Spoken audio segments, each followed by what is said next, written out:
shumë rekord, ky është futbollisti më i paguar në Europë.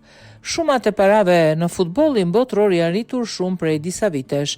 Numri lojtarëve është rritur, po ashtu edhe sponsorizimet, ndaj dhe është e logjikshme dhe rrjedhimisht që shpërblimet monetare të kenë kaluar çdo kufi. Kur dukej se Cristiano Ronaldo dhe Lionel Messi po arrinin në fund karrierës së tyre, duke u larguar nga Europa për respektivisht në Arabinë Saudite dhe në Shtetet e Bashkuara të Amerikës, dyshjere që po dilte ishte Haaland Mbappé. Mund të themi se të paktën për sa i përket kontratave, ata kanë arritur vërtet majat.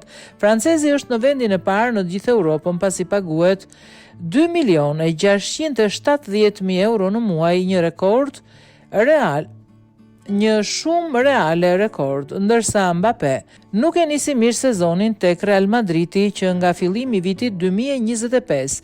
Ai ka udhëhequr me rengët drejt majës.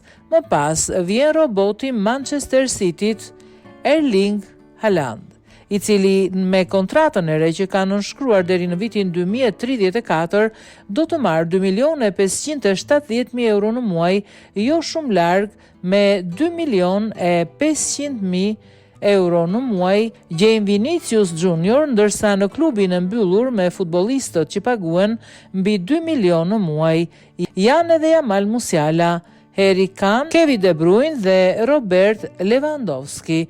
E çuditshme është se në listë nuk mungon asnjë lojtar i Parisit, gjë që tregon edhe ndryshimet e mentalitetit të parisienëve në vitet e fundit, ndërkohë që edhe lojtarët e Serie A duhet të ndihen të padrejt pasi paguhen keq në krahasim me La Ligën, Premier Ligën dhe Bundesligën.